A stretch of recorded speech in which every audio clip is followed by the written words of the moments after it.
Assalamualaikum warahmatullahi wabarakatuh. Alhamdulillahirabbil alamin wassalatu wassalamu ala asrofil anbiya'i wal mursalin wa ala alihi wa ashabihi ajmain amma ba'du. Rabbi shrah li sadri wa yassir li amri wahlul 'uqdatam min lisani yafqahu qawli. Ilahi anta maksudi wa ridhaka maqsudi. Terima kasih kepada tim Cari Ustadz ya sama Pusat Studi Al-Qur'an yang telah memberikan kesempatan saya untuk memberikan tausiah ataupun kuliah singkat ya tentang tema kajian akhlak dan tasawuf. Alhamdulillah pada hari ini saya diberikan kesempatan untuk menyampaikan materi tentang ilmu akhlak. Langsung saja saya akan menyampaikan beberapa poin penting. Nanti mungkin sesuai dengan arahan dari panitia, nanti pertanyaan mungkin di akhir. Didahului dulu beberapa penjelasan dari pengkaji atau pemateri. Untuk mengetes suara saya cukup jelas ya? Jelas Ustaz. Ya. Kalau kita mengkaji ilmu akhlak, sebenarnya banyak sekali buku-buku yang bisa dirujuk ya. Mungkin ada ratusan atau puluhan hingga ratusan buku yang bisa dirujuk untuk mempelajari apa sih yang dimaksud sebagai ilmu, apa yang dimaksud dengan ilmu akhlak itu. Minimal kalau kita merujuk beberapa buku yang telah diberikan panitia, setidaknya 2 buku ini cukup representatif untuk menggambarkan dan mendeskripsikan apa yang dimaksud dengan ilmu akhlak. Misalnya ini bisa kawan-kawan nanti bisa membaca ini buku Syekh Abdul Qadir Isa. Ini sudah ada terjemahannya. Yang saya cantumkan ini sudah terjemahan, yaitu bukunya kalau diterjemahkan judulnya Hakikat Tasawuf ya. Karya Syekh Abdul Qadir Isa. Itu diterbitkan di Kisti Press tahun 2005. Ini nanti kawan-kawan kalau mau mencari ini buku ini bisa jadikan rujukan ya. Mungkin karena pembahasan kita 1,5 jam itu tidak cukup ya, karena pembahasan tentang akhlak itu sangat luas sekali. Minimal nanti kalau kurang kawan-kawan bisa membaca buku ini Hakikat Tasawuf terbitan Kisti Press tahun 2005. Kawan-kawan bisa juga menjadikan rujukan buku guru kita Profesor Muhammad Quraish Shihab yang berjudul Yang Hilang dari Kita Akhlak ya, yang hilang dari kita akhlak. Ini juga bisa jadikan rujukan penting jika ingin mengkaji, memahami lebih dalam apa yang dimaksud dengan ilmu akhlak. Ini diterbitkan di PT Lentera Hati Tangerang Selatan 2016. Tidak menafikan juga kawan-kawan nanti bisa merujuk buku-buku lainnya yang berkaitan ilmu akhlak tasawuf dengan beragam bentuk, beragam versi. Selanjutnya, sebelum kita mengkaji ilmu akhlak dan apa itu maksud akhlak, apa sih nilai penting pembahasan akhlak? Saya kira kalau kita bicara akhlak, nilai pentingnya sudah tidak bisa dinafikan ya. Ini sangat penting sekali. Karena banyak sekali hadis-hadis maupun ayat-ayat Al-Quran yang menggambarkan, mendeskripsikan begitu pentingnya pembahasan rumpun kajian ilmu ini. Misalnya ini saya kutip ayat Al-Quran ya, ayat Al-Quran, Quran surat Asy-Syam, yaitu ayat 1-9. Ini minimal dari ayat ini saja bisa kita tahu ya, begitu pentingnya pembahasan akhlak atau ilmu akhlak. Ya, ini bacakan, ini wasyamsi wadduhaha wal qamari idza talaha wan nahari idza jallaha wal laili idza yaghshaha was samai wama banaha wal ardi wama tahaha wa nafsi wa ma sawwaha fa alhamaha fujuraha wa taqwaha qad aflaha man zakaha. Terutama di 3 ayat ini ya. Dari ayat 8 sehingga ayat 7 ya, ayat ke-7 hingga ayat ke-8 ini yang saya berikan tanda garis bawah ini menjadi titik penting. Ini terjemahannya bisa kawan baca. Dari ayat ini dari ayat 119 itu Allah Subhanahu wa taala bersumpah berkali-kali ya. Wasyamsi wadduha, Allah bersumpah dengan eksistensi atau wujud matahari. Allah juga bersumpah dengan duha ya kan. Demi matahari dan sinarnya pada waktu duha ketika matahari naik sepenggalah ya. Ini saya mencantumkan terjemahan Kemenak ya. Ini juga ayat kedua juga Allah bersumpah lagi demi bulan yang saat mengiringinya. Demikian juga yang ketiga, demi siang saat menampakkannya, demi malam saat menutupinya, demi langit serta pembuatannya, demi bumi serta penghamparannya, kemudian demi jiwa serta penyempurnaannya. Jadi berkali-kali ini sehingga sampai ayat ke-7 Allah bersumpah demi sebuah pesan ya. Ada pesan pentingnya itu terdapat pada ayat ke-8 dan ke-9. Lalu dia mengilhamkan kepadanya jalan kejahatan dan ketakwaannya. Ke-9, sungguh beruntung orang-orang yang mensucikannya, yaitu mensucikan jiwa yang ini. Ayat ke-7 ya. Jadi Al-Quran memberikan perhatian begitu besar pada akhlak, yaitu ajakan agar manusia berakhlak mulia ya. Jadi tujuan dari ayat-ayat ini, jadi bisa diibaratkan ini kan berkali-kali Allah bersumpah dengan penciptaan matahari, duha, bulan, malam, siang. Ini menggambarkan bahwa manusia itu jadi tujuan penciptaan alam semesta. Karena Allah tuh bersumpah dengan beberapa benda ya, benda-benda atau makhluk ciptaan ini kan makhluk yang agung. Jadi yang punya gambaran besar seperti matahari, juga siang, malam dan sebagainya. Dengan tujuan apa? Dengan tujuan ini terciptanya manusia. Dengan terciptanya manusia. Tapi ketika saat tercipta manusia, tidak hanya sebatas manusia, eksistensi manusia atau manusia hadir itu tidak sebatas itu, tetapi demi terciptanya sang khalifah. Khalifah Allah. Khalifah Allah itu seperti apa? Khalifah Allah itu adalah orang yang mampu mengimplementasikan asma-asma Allah. Jadi orang yang bisa menghadirkan sifat-sifat Allah. Orang yang bisa merepresentasikan asma Allah dan orang yang bisa merepresentasikan merepresentasikan sifat-sifat Allah. Jadi ada beberapa pesan-pesan dalam hadis ya, hadis sufi, terutama hadis yang diriwayatkan atau disampaikan oleh beberapa para sufi, menyebutkan bahwa manusia yang sungguh beruntung itu adalah manusia yang menyematkan atau menyematkan sifat-sifat kepada Allah. Takhallaqu bi akhlaqillah, berakhlaklah dengan akhlak Allah. Ada beragam redaksi hadis semacam itu. Takhallaqu bi akhlaqillah, berakhlaknya dengan akhlak Allah. Jadi tujuan terciptanya alam semesta itu agar hadir manusia, hadirnya manusia itu demi lahirnya seseorang yang mampu berakhlak dengan akhlak Allah. Nah, ya. Untuk mencapai itu akhlak Allah itu ada tahapan-tahapan. Ini kalau disebutkan dalam ayat ini adalah qad aflaha man zakkaha. Sungguh beruntung orang-orang yang mampu mensucikan diri atau mensucikan jiwa. Jadi nggak mungkin orang itu tanpa melakukan pensucian atau tazkiyatun nafs bisa berakhlak dengan akhlak Allah. Ada proses itu dalam sufi itu ada proses namanya takhalli dan tahalli. Ya, takhalli itu mengosongkan diri, tahalli itu berhias diri, gitu. Yaitu takhalli adalah menghilangkan atau menghancurkan sifat-sifat tercela, sedangkan tahalli adalah mengisi dengan sifat-sifat mulia, gitu.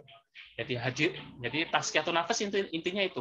Jadi sifat-sifat atau karakter buruk dalam diri itu iri, dengki, buruk sangka, sifat makar, sifat hewan, sifat iblis itu harus dihancurkan dulu. Setelah dihancurkan baru lahir tuh. Lahir sifat-sifat terpuji, sifat malakuti, sifat-sifat malaikat atau sifat-sifat Allah. Takhallaqu bi akhlaqillah.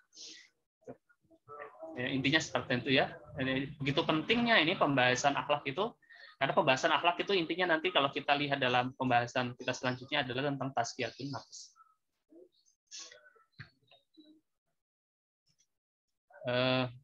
Selanjutnya definisi ilmu akhlak ya.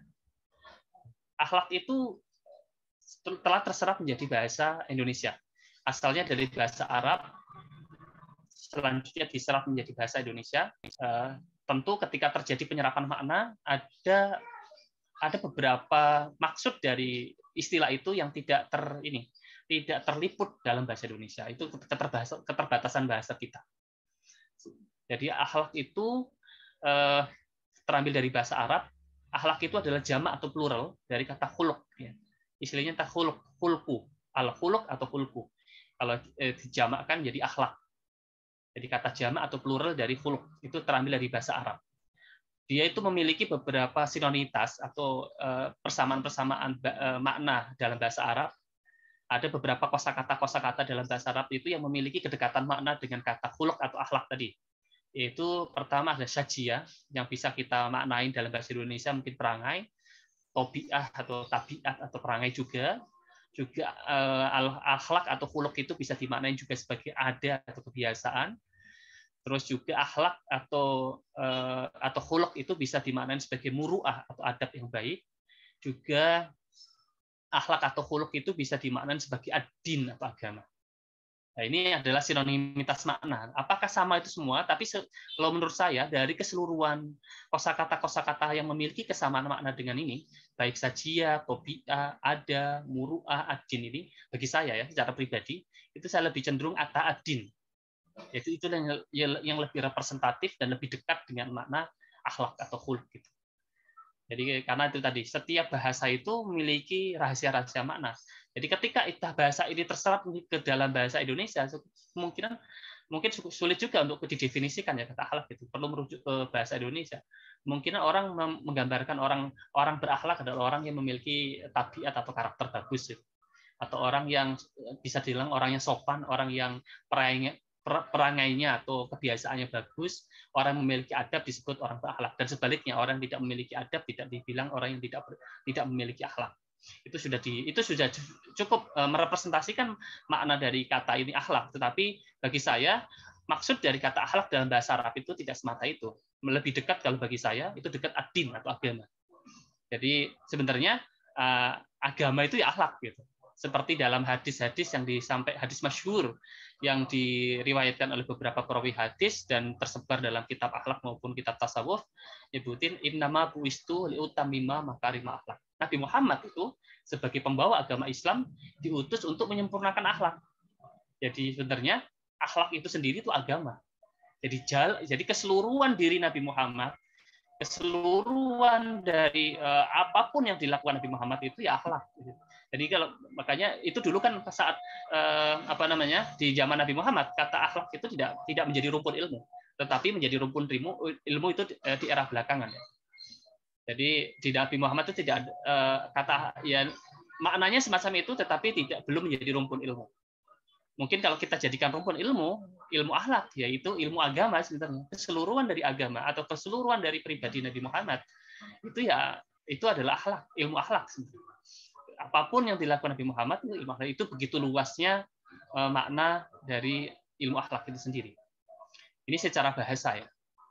Sedangkan kalau secara istilah, karena ketika sudah menjadi istilah itu dalam beberapa hal itu memiliki makna berbeda. Kalau kita merujuk kepada istilah, kita harus merujuk kepada ulama-ulama yang otoritatif mendeskripsikan makna tersebut. Setidaknya di sini saya nukilkan dua ulama ya yang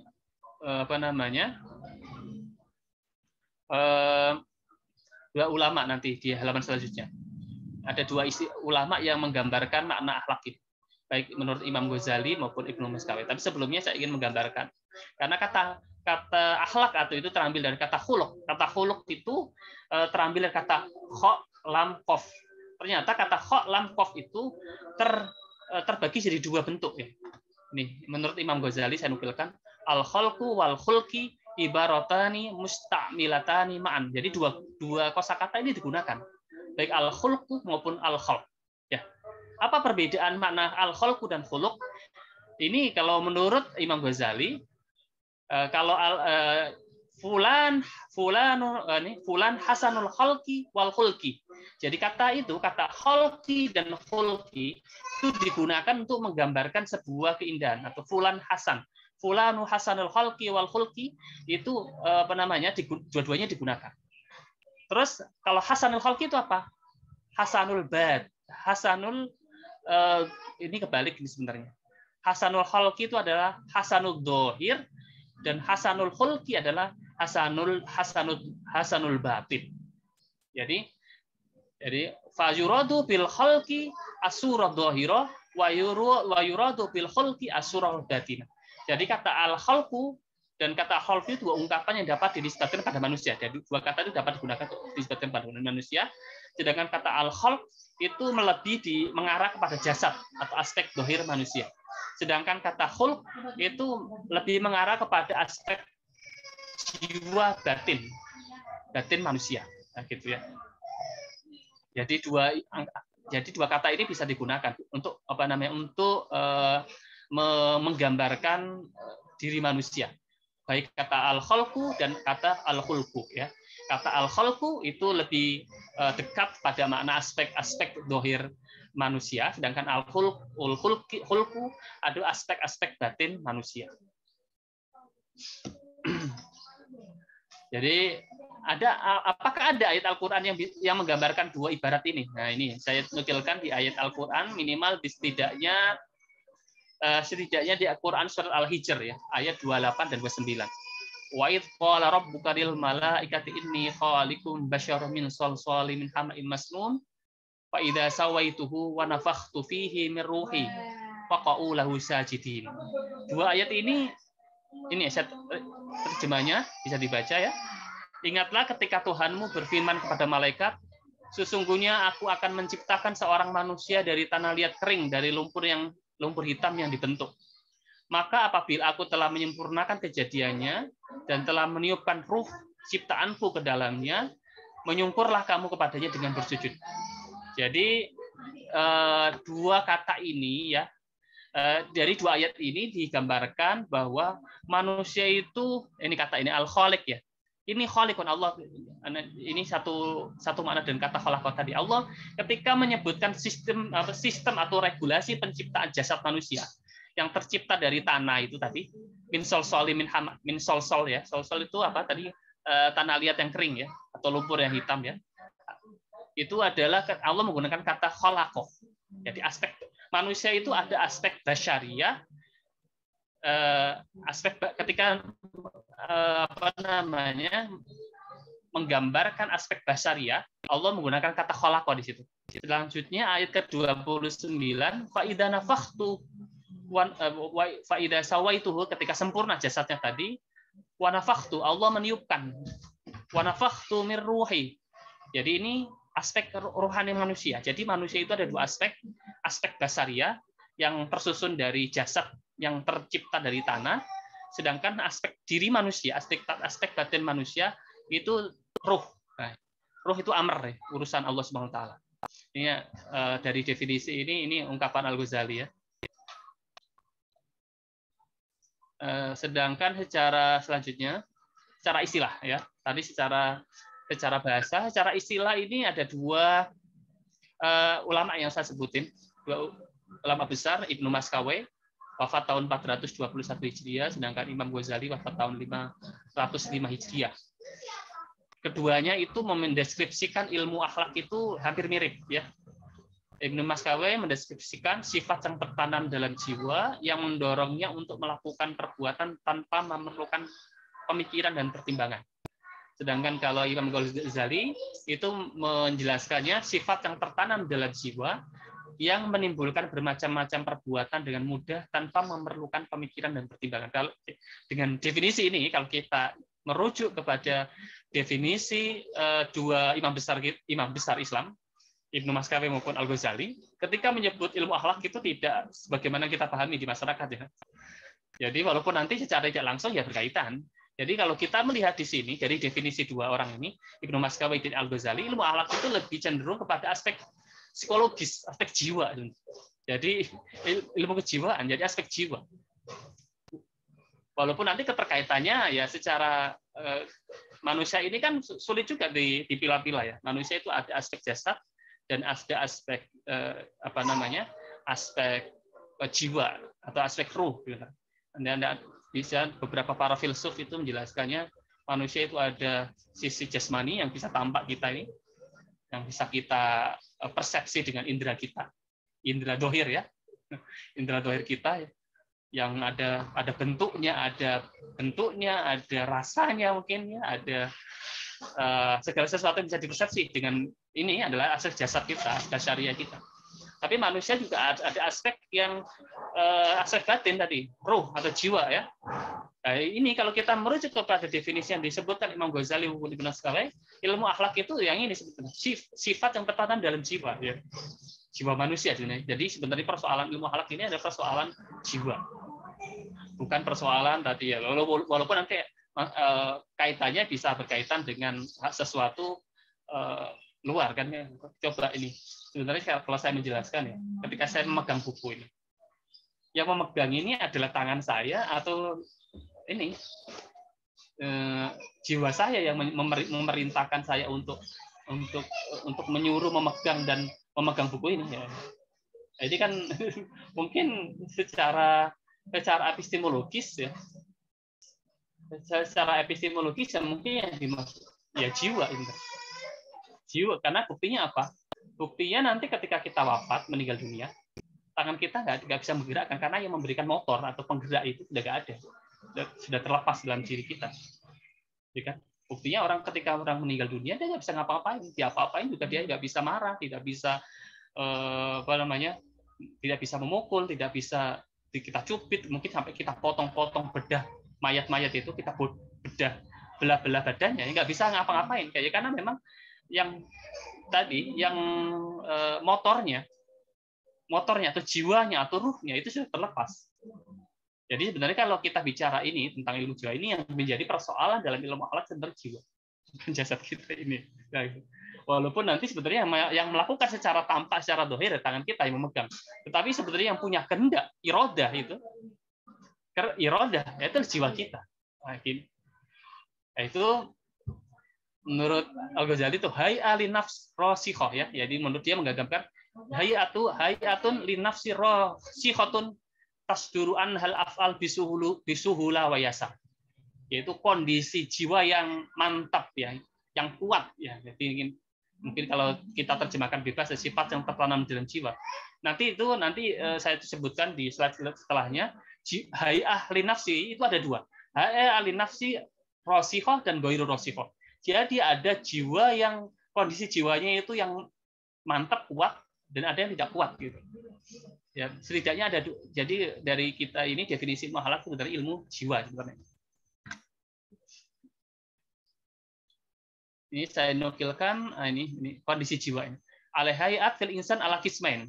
Hayat ghairu rasikha yaitu kondisi yang tidak mantap, tidak kuat.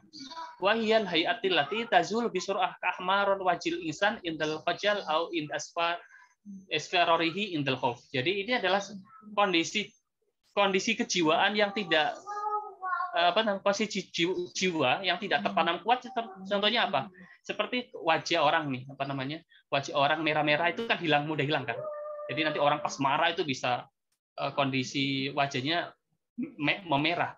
Itu bisa ketika amarahnya redam hilang kemerahan atau amarah wajahnya hilang. Atau orang ketika malu, itu adalah kondisi jiwa yang tidak kuat. Itu Imam Ghazali nyebutin hayat ghairu rasikha. Dan dia nyebutin hayat rasikha itu apa? Wa hiya al hayat allati la tazul, yaitu kondisi kejiwaan yang tidak karakter jiwa yang tidak hilang. Wa hiya al hayat allati la tazul wa imma la tazul aslan kalaunil insan, seperti apa?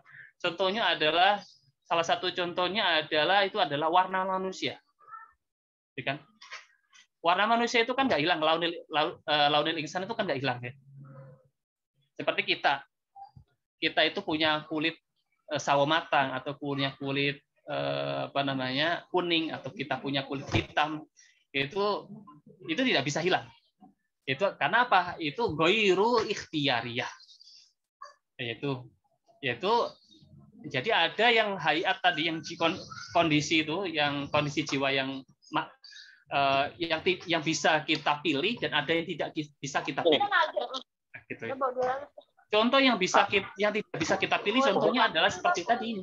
Seperti kayak warna kulit kita, jenis kelamin kita, atau mungkin bentuk fisik kita, itu tidak bisa merubah karena itu sudah takdir. Itu tidak masuk dalam pembahasan ilmu akhlak. Yang terus menjadi pembahasan ilmu akhlak itu apa? Itu adalah kondisi-kondisi yang bisa manusia itu punya ikhtiar di situ. Nah, itu. Tapi ketika itu sudah tertanam mantap dalam jiwa, ya itu menjadi karakter nanti. Itu kan nanti bisa dilatih ya. Kondisi karakter itu kan bisa dilatih. Jadi mungkin seperti kayak seluruh perangkat aturan-aturan ibadah, karakter itu bisa dilatih. Makanya pentingnya ilmu akhlak itu nanti ada kaitannya dengan pendidikan. Nanti ada pembahasan setelahnya adalah hubungan atau keterkaitan ilmu akhlak dengan ilmu lainnya. Nah, itu nanti ilmu akhlak ini perlu pendidikan. Gitu. Jadi orang bisa berakhlak baik itu perlu dididik, perlu pendidikan. Kadang-kadang pendidikan itu perlu pemaksaan juga. Makanya sistem pendidikan dalam Al-Quran itu minimal setidaknya bisa seluruh ayat Al-Quran itu pesannya itu kan bisa kita simpulkan ada dua bentuk sebenarnya. Ada bentuk bentuk kadang-kadang itu kita ditakut-takutin dengan neraka ya, neraka, siksa dan sebagainya. Tapi tidak sedikit Al-Quran juga menyebutkan harapan. Jadi ada roja dan ada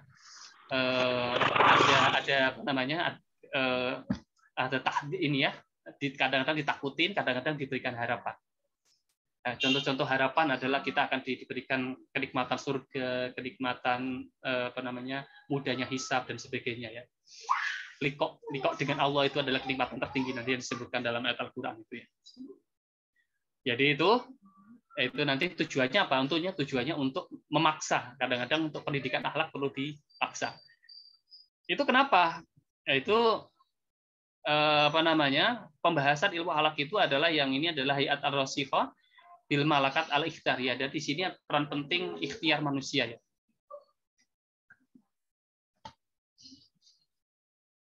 Selanjutnya ini setelah kita bicara tentang kondisi kejiwaan, terus kita bicara tentang ruang lingkup pembahasan ilmu akhlak.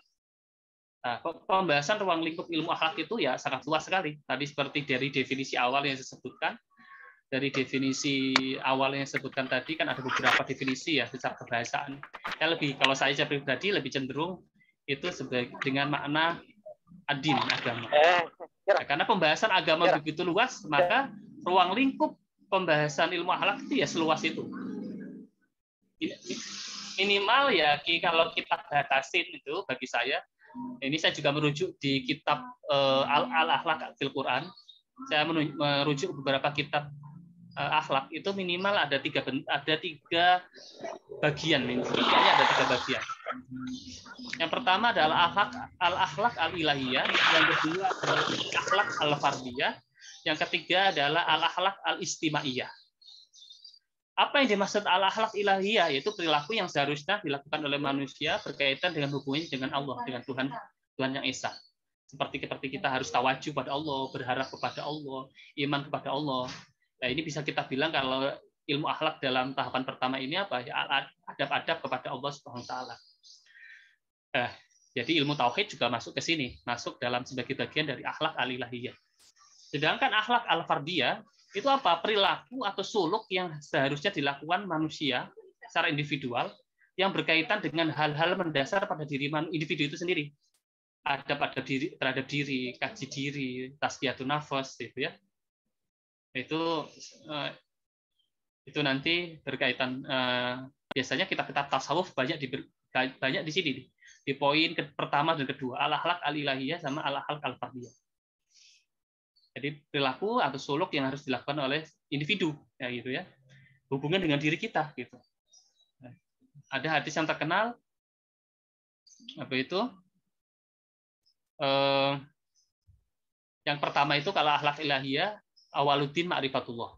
Jadi untuk bisa paham agama ya ma'rifat Allah dulu, mengenal Allah SWT. Bagaimana kita bisa memahami Allah, mengenal Allah kalau tidak bagaimana kita bisa mengenal agama Allah tanpa mengenal Allah. Jadi ma'rifatullah.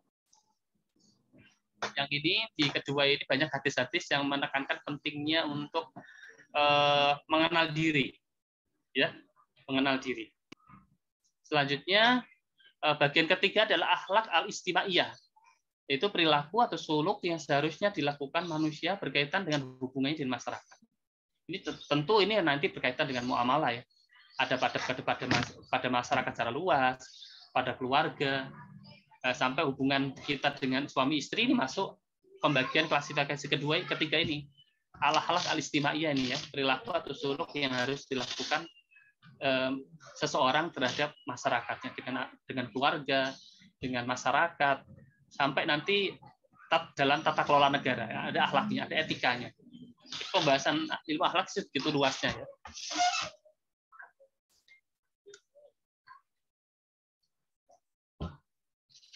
Ini saya simpulkan, ruang lingkup pembahasan ilmu akhlak adalah membahas tentang seluruh aspek kehidupan dan perbuatan manusia, baik yang bersifat individu, perorangan, ataupun kolektif, kelompok. Ini ya, yang kemudian ditetapkan kriterianya, apakah perbuatan tersebut tergolong yang baik atau buruk.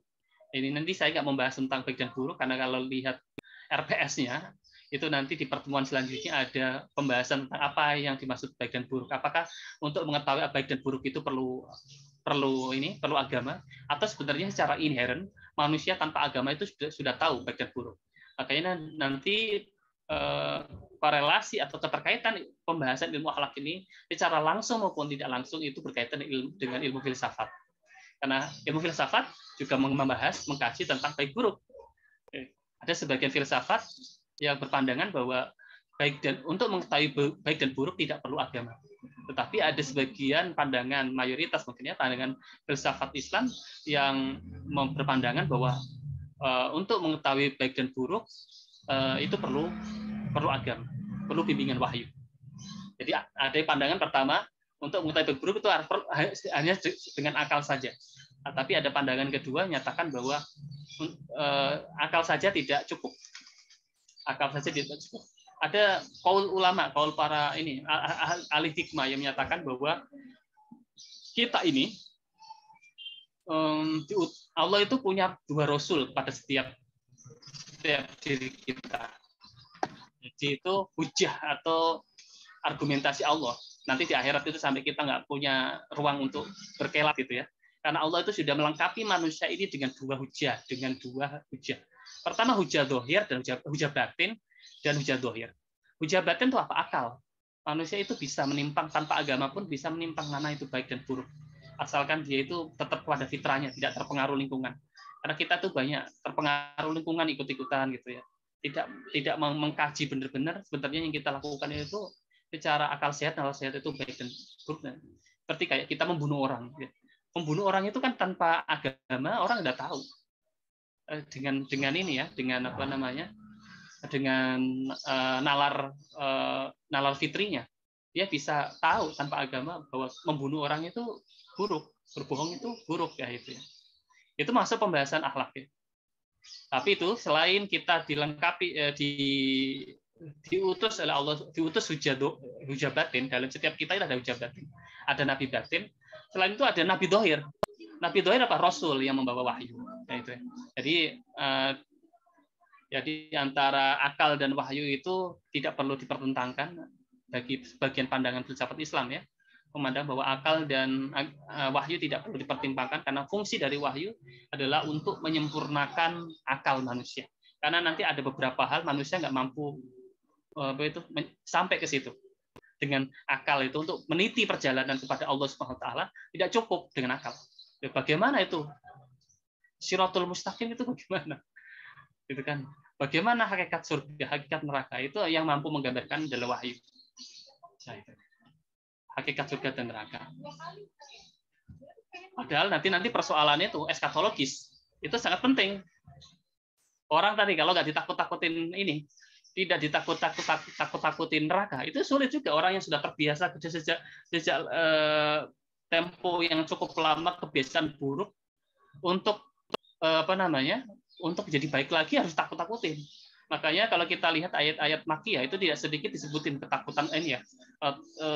Peringatan-peringatan neraka itu banyak ayat-ayat Makkiyah. Karena apa? Karena sasaran dakwanya awal ayat Makkiyah itu adalah orang-orang kafir Quraisy yang sudah budayanya sudah rusak.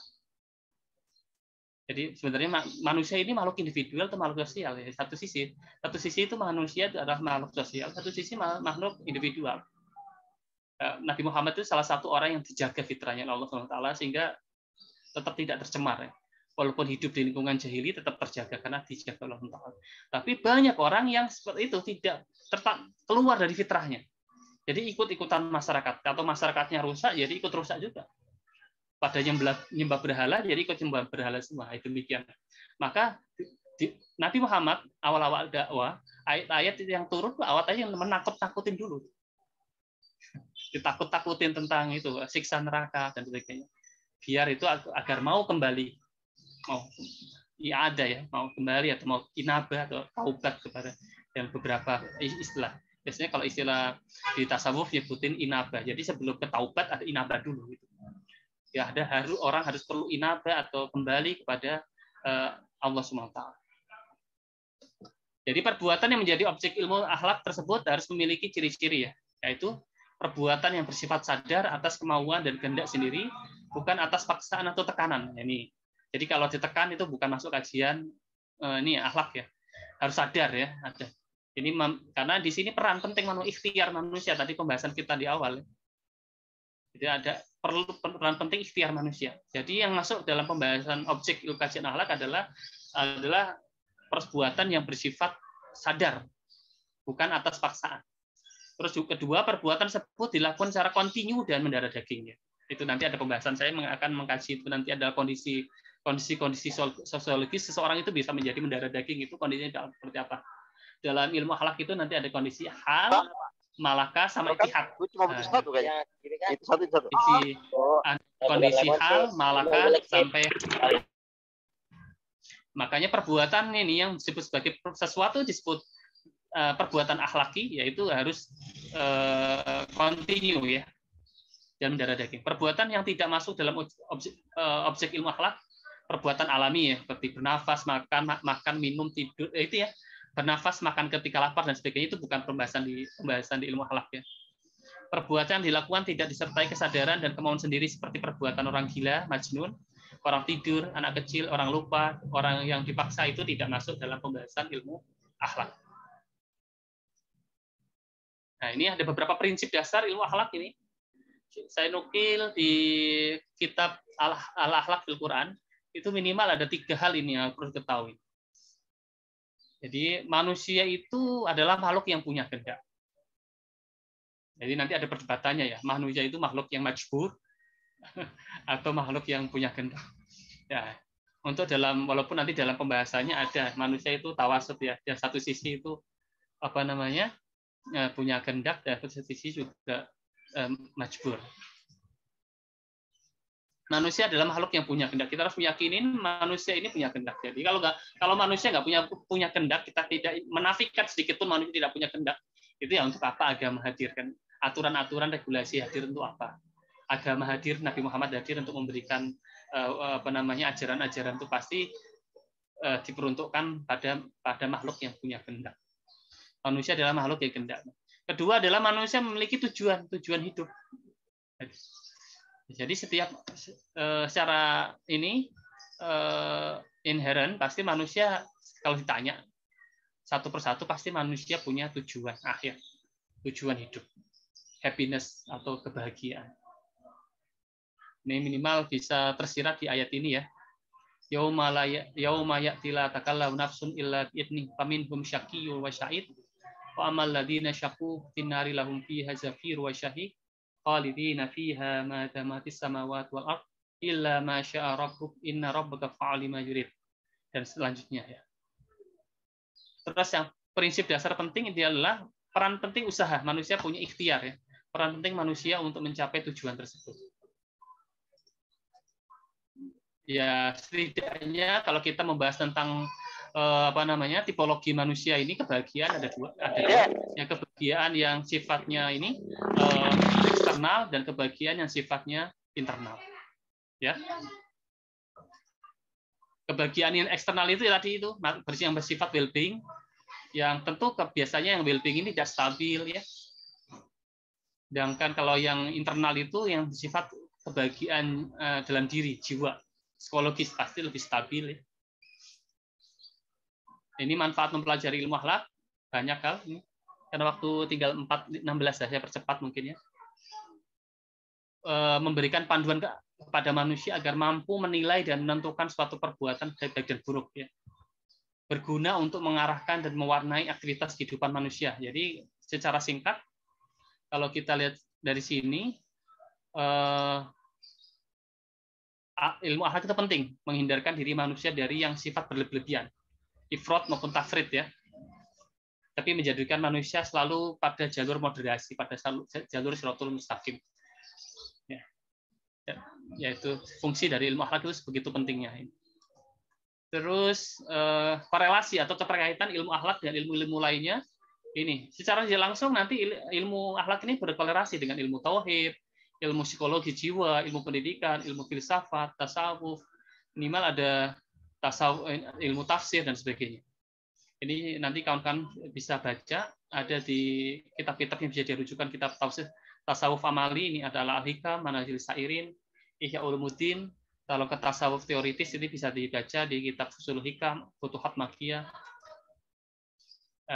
Tapi ada juga ini yang mengklasifikasi ini tasawuf juga ada tiga.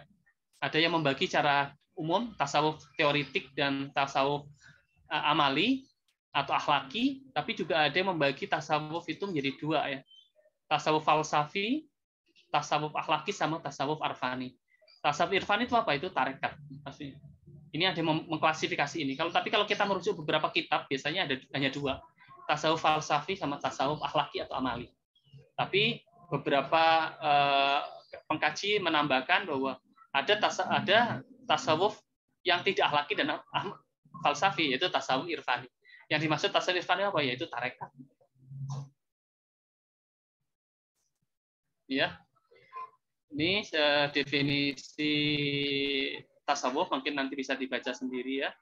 Jadi kalau kita lihat ini beberapa definisi tasawuf itu seperti ini definisi Imam Junaid, tasawuf adalah berakhlak luhur dan meninggalkan semua akhlak tercela. Seperti Imam Zakaria Al-Ansori, ini bisa nanti dirujuk di buku yang ini ya, yang sebutkan ini kata tasawuf ini. Tasawuf ada ilmu yang dengannya diketahui tentang pembersihan jiwa, perbaikan budi pekerti, serta pembangunan lahir batin. Jadi kalau kita lihat definisi tasawuf, ini ya tasawuf itu sendiri adalah punya korelasi yang sangat dekat dengan ilmu akhlak.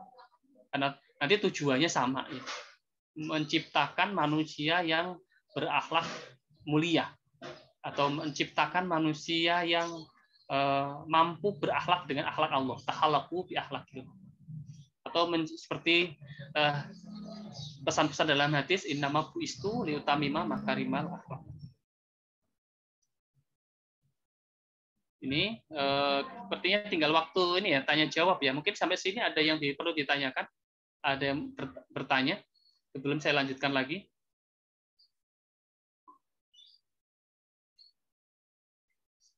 Silakan kalau ada yang mau bertanya.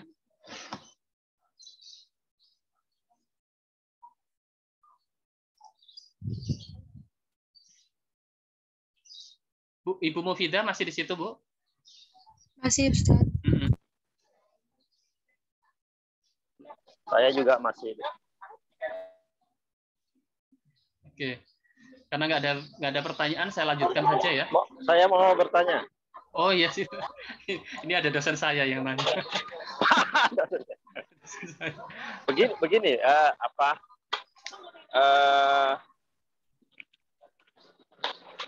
kan ada orang baik akhlak, tapi kan tidak beriman. Tapi kemudian ada yang baik ya beriman. Dalam kategori Islam misalnya, atau mungkin tadi Al-Ghazali yang diceritakan itu. Ya gimana? Apakah disebut berakhlak atau ada istilah lain untuk orang-orang yang begitu? Ada ya, itu pertanyaan cukup rumit sebenarnya. Pertanyaan rumit. Ketika orang yang non Islam tetapi akhlaknya bagus atau dapat disebut sebagai orang yang berakhlak. Tapi kalau kita merujuk ke definisi Al-Ghazali tadi ya cukup sebenarnya disebut orang yang berakhlak mungkin. Walaupun nanti berakhlak tanpa tanpa bertuhan dengan Tuhan persepsi kita Islam ya. Karena kalau definisi tadi apa namanya di mana saya sebut tunjuk tadi ya. Ini hai ali nafsi rosi fatasiru anal afal bisuhula ya Star. Tapi nanti tapi pembahasan dalam ilmu akhlak itu nanti ada beberapa pertimbangan sih Pak. Seperti kayak pertimbangan ini walaupun ini susah di apa namanya dinilai juga ya, karena ada pertimbangan sebenarnya intensi seseorang itu bisa jadi orang melakukan perbuatan sama, tetapi perbuatan sama secara dohirnya, tetapi batinnya beda. Karena pembahasan ilmu akhlak dalam Islam itu harus meliputkan dua aspek dohir dan aspek batin. Karena sesuatu tindakan yang sama, tetapi niatannya berbeda, intensinya berbeda. Seperti orang membantu orang lain, sama-sama orang bersedekah ya. Sama-sama orang bersedekah, tetapi ketika bersedekahnya itu atas dasar apa gitu? Atas dasar ingin riya itu, atau atas dasar ingin mendapatkan ridho Allah. Nah, kalau kita tujuan dalam akhlak Islam ya, akhlak ini kan nanti kalau kita cari padanannya di Barat atau filsafat modern, filsafat Barat itu kan moral. Semua filsafat itu punya pandangan moral tertentu. Nah, karena setiap filsafat punya pandangan moral, Islam juga punya pandangan moral. Kalau dalam Islam yang disebut yang berakhlak tadi itu harus meliputkan dua aspek dohir dan aspek batin. Begitu. Jadi semuanya orang seperti tadi memberi bersedekah. Bersedekah ada yang tensinya niatannya itu riya, itu tidak punya harga. Tapi bisa jadi orang yang sedekahnya sedikit. Beda dengan orang sedekahnya banyak tapi riya itu nilainya tidak ada, tapi nanti ada orang yang sedekahnya banyak tetapi niatnya itu tulus gitu. Itu punya punya nilai di sisi Allah Subhanahu wa taala. Jadi karena Islam itu kan selalu semuanya kan dikembalikan kepada Tuhan. Ridho Tuhan, kehendak itu ya. Jadi nanti dikembalikan ke situ penilaiannya. Jadi bisa jadi kalau kita melihat satu sisi ya bisa orang berakhlak, tapi satu sisi kalau dilihat dari aspek batin dari Islam tadi mungkin tidak masuk. Tapi walaupun penilaiannya susah, Pak ya. Itu. Penilaiannya susah. Bagaimana kita tahu orang itu riya dan tidak gitu kan? Nah, makanya karena begini Pak Keron. Jadi gini, saya berbuat sesuatu. Tadi itu saya ingin memperdalam istilah itu sesungguhnya itu. Apa itu? Rasikhatin an-nafs. Jadi muncul dari diri. Ya, kalau nggak salah begitu istilah. Iya. Oke. Jadi kan ada ya filosof seperti Immanuel Kant. Ya bilang bahwa ketika sebuah perbuatan, kan ketika kita melakukan suatu perbuatan itu, maka dia tekanannya dari mana? Apakah dari luar atau dari dalam? Atau juga dari perbuatan itu sendiri. Jadi gini, saya melakukan perbuatan karena ingin ini. Kalau itu berarti saya tidak tahu ya apakah Immanuel Kant bermaksud begitu. Tapi saya mencoba mempadankan dengan Ghazali. Bahwa sepertinya Ghazali itu yang dimaksud sama Immanuel Kant belum dari dirinya karena ada targetnya. Ada targetnya. Target itulah sungguhnya membuat dia melakukan perbuatan itu. Baik ya itu baik atau buruk ya. Misalnya saya sholat karena mau surga. Maka itu belum rasikhatin an-nafs. Ya kemudian bagaimana kalau yang di eksternal itu, faktor eksternal itu bukan itu, tapi Tuhan itu sendiri. Tuhanlah yang membuat saya melakukan itu. Nah, kalau dilihat dari situ masih eksternal, belum rasikhatin an-nafs. Karena bayangan dia tentang Tuhan pasti ya balik lagi ke neraka, surga gitu kan atau apa. Terus lalu pilihannya yang terbaik bagaimana? Pilihan terbaik adalah yang paling murni rasikh an-nafs adalah ketika perbuatan itu dilakukan karena memang perbuatan itu baik. Jadi saya bersedekah karena sedekah itu baik, bukan karena saya ada target selain sedekah itu, baik itu bernama surga maupun Allah atau Tuhan. Tetapi saya melakukannya karena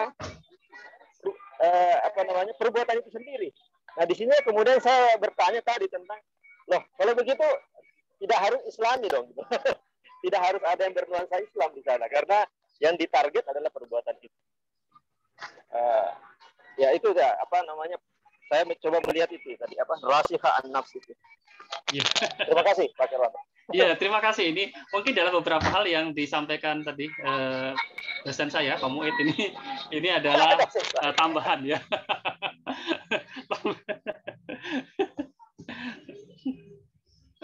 Oke, ya. Jadi kalau kita merujuk pada Al-Ghazali itu hay'a li nafsir rosihah ya. Jadi harus muncul dari diri tadi, harus kuat, tanam dalam kuat itu.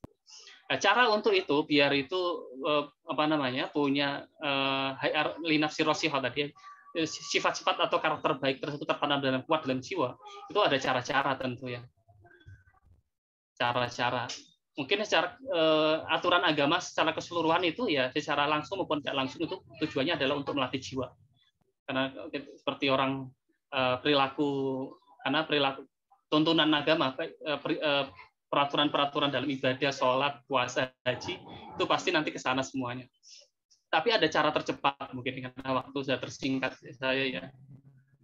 Ini saya ngutip pandangan Syekh Abdul Qadir Isa ya. Syekh Qadir Isa. Karena waktunya tinggal 3 menit saya.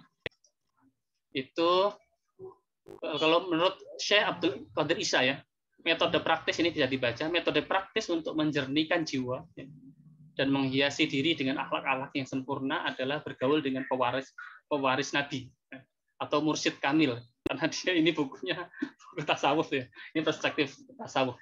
Bergaul dengan mereka adalah terapi praktis yang sangat efektif untuk memperbaiki jiwa, memurnikan akhlak, menanamkan akidah, dan mengokohkan iman. Sebab hal tersebut tidak mungkin diraih dengan hanya membaca buku dan mengkaji ilmu pengetahuan, karena tidak sedikit orang yang tahu tapi susah melaksanakan kan. Gitu, kan? Atau mungkin kalau praktek itu butuh bertahun-tahun juga. Butuh bertahun-tahun untuk bisa itu perilaku karakter baik kita itu bisa tertanam dalam jiwa, itu butuh waktu bertanam-tanam. Karena kan sebenarnya kan kebiasaan yang kita lakukan. Seperti kita sejak kecil itu diajarin ibu kita, diajarin kita untuk selalu memberi gitu. Itu kan akan kebiasaan itu kalau dilakukan terus-menerus itu kan menjadi kebiasaan sampai dewasa ya kita itu ya tanpa sadar ya kita keluar sedekah itu mudah aja. Kenapa? Karena itu menjadi tadi ada ya kebiasaan-kebiasaan yang sudah dilakukan secara rutin. Jadi kalau tidak secara rutin susah. Ya itu, tapi kalau menurut Syekh Abdul Qadir Isa ini cara tercepat. Cara tercepat itu butuh pembimbing rohani ya. Karena tadi objek atau lokus persoalan akhlak tadi itu kan jiwa ya. Makanya harus mencari dokter jiwa ini. Nah, gitu.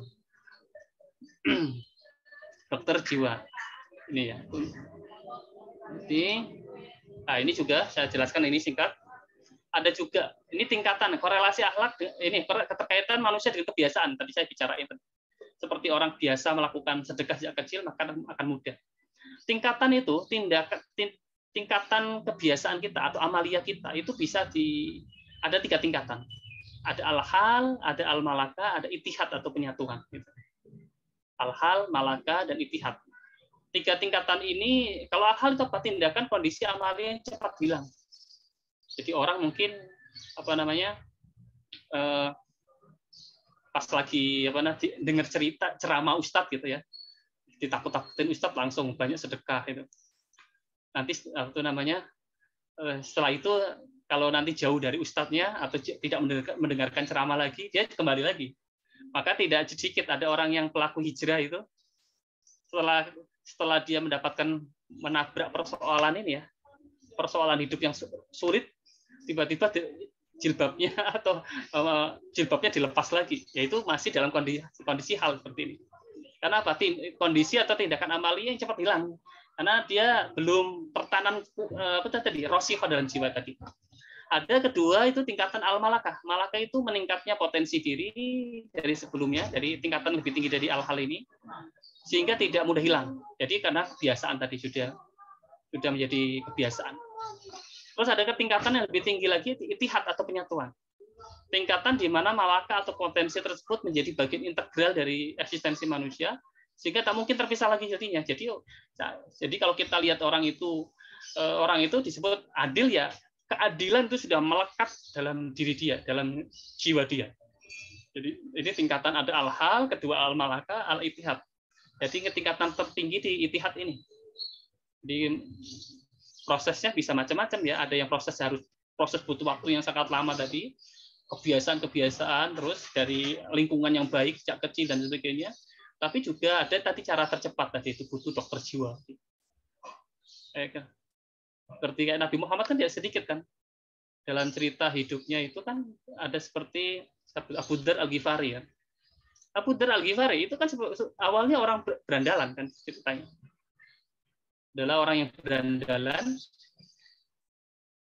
suka mencoba ini berandalan di sana padang pasir ya. Tapi ketemu Nabi sekali dia berislam berubah semua sifatnya. Itu kehebatnya Nabi itu kan, dokter jiwanya Nabi Muhammad SAW. Jadi bisa merubah seseorang dalam tempo singkat. Itu ada cara yang proses yang lambat, ada proses cepat. Ya berarti apalagi waktu saya kayaknya sudah jam 4.30 ya, saya cukup. Mohon maaf Ustadz, ada yang raise hand, ada yang ingin bertanya dari Kak Analia Budi. Silakan. Assalamualaikum, Ustaz. Waalaikumsalam warahmatullahi wabarakatuh. Iya, maaf, ini saya kebetulan bersama ibu saya yang mau tanya. Sebetulnya ibu saya persilakan ibu saya aja langsung ya, Pak. Ya, silakan. Iya, Assalamualaikum Pak Ustadz. Waalaikumsalam, Bu. Iya, tadi saya mendengarkan penjelasan Pak Ustadz bahwa manusia itu diciptakan Allah dari tanah yang hitam, tanah lumpur. Tapi saya baca di Al-Quran, saya lupa suratnya apa, ayat berapa, bahwa manusia itu diciptakan dari hal yang menjijikkan, yaitu air mani. Nah, jadi yang saya tanyakan, apa bedanya penjelasan Pak Ustadz dengan yang saya baca di Al-Quran? Iya. Makasih Pak. Waalaikumsalam. Ya, terima kasih Bu pertanyaannya. Jadi Al-Quran itu menyebut proses penciptaan manusia itu dengan beragam versi. Ada yang itu nanti perlu dilacak juga versi ini Arabnya ya. Jadi Al-Quran itu menyebut manusia itu diciptakan dari air mani, manusia itu terciptakan dari dari tanah lempung ya. Manusia itu diciptakan dari tanah yang tanah debu. Manusia itu diciptakan dari beragam bentuk lah, ada beragam versi dan juga ada beberapa ayat Al-Quran itu secara jelas, secara runtun menciptakan proses tahapan manusia, penciptaan manusia. Jadi itu menunjukkan bahwa manusia itu keterangan Al-Quran itu benar semua. Jadi manusia ada banyak unsur proses penciptaan manusia. Gitu. Ada masing-masing unsur atau elemen itu nanti merepresentasikan karakter juga. Manusia itu ada karakter api, panas, makanya kita punya amarah. Manusia itu punya karakter lentur seperti lempung. Manusia itu juga punya karakter punya karakter lembut. Itu juga isyarat-isyarat tentang karakter manusia. Dan proses penciptaan manusia itu kalau kita lihat kan manusia diciptakan pertama kali oleh Allah SWT lewat Adam itu kan. Adam itu kan dicipta dari tanah liat. Tapi juga selanjutnya proses penciptaan selanjutnya manusia tercipta secara proses reproduksi, proses hubungan seksual antara bapak dan ibu kita. Jadi di situ melibatkan air mani tadi. Jadi semuanya benar Bu. Tapi ada unsur tadi selain aspek itu manusia ada aspek lain yang lebih tinggi yaitu ruh. Wa nafakhtu min ruhi amri. Ruh itu urusan Allah SWT. Bagaimana hakikatnya ruh? Kita sulit mengetahuinya, itu rahasianya Allah SWT. Allah SWT yang tahu hakikatnya. Dan ahli ruh yang tahu hakikatnya yang mampu menjelaskan. Saya kira cukup, waktunya sudah habis. Kita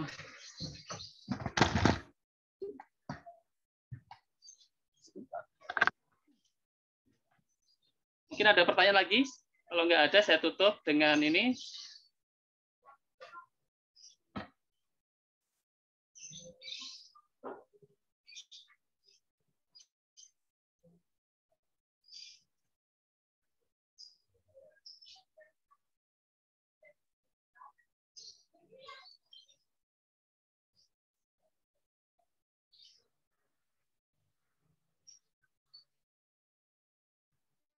Bu Mufidah, tutup Bu ya? Iya Ustaz. Ya, oke. Bismillahirrahmanirrahim. Kita tutup dengan doa. Bismillahirrahmanirrahim. Alhamdulillahirabbil alamin. Hamdan yu'afi ni'amahu wa yukafi majidah. Ya Rabbana lakal hamdu wa lakal syukru kama yanbaghi li jalali wajhika wa 'azimi sultanik. Allahumma shalli wa sallim ala sayyidina Muhammad wa ala ali sayyidina Muhammad. Salatan tunjina biha min jamil ahwali wal af wa taqdilana biha min jamil hajat wa tutahhiruna biha min jami'i syai'at wa tarfa'una biha inda a'la darajat wa tuballighuna bi afdal ghayat min jamil khairati fil hayat wa ba'dal mamat. Allahumma inna nas'aluka salamatan fid din wad dunya wal akhirah wa afiyatan fil jasad wa syihatan fil badan wa ziyadatan fil ilmi wa barakatan fil rizqi wa taubatan qabla al-maut wa rahmatan indal maut wa maghfiratan ba'da al-maut. Allahumma hawwin 'alaina fi syakaratil maut wal hayata min nar wal 'afwa indal hisab. Allahumma inna na'udzubika min al-uzzi wal kasal wal bukhli wal haram wa adabin. Allahumma inna na'udzubika min ilmin la tanfa wa min qalbin la yakhsha wa min nafsin la tashfa wa min da'watin la yustajabu laha.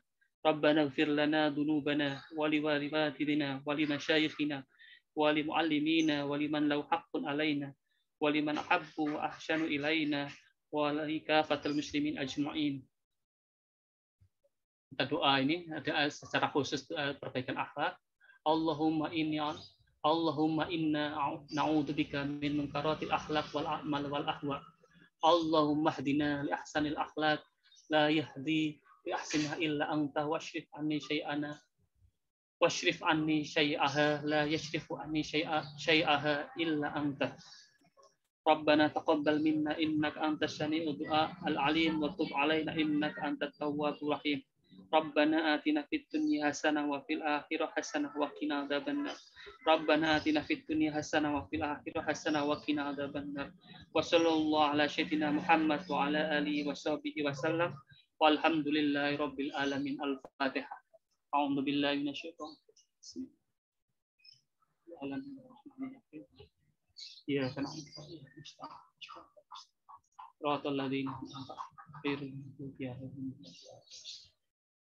Terima kasih atas keikutsertaan kawan-kawan semua. Saya izin pamit.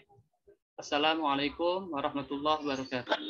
Waalaikumsalam. Waalaikumsalam. Terima kasih Pak. Terima kasih. Terima kasih. Terima kasih Ustadz. Terima kasih Ustaz. Assalamualaikum.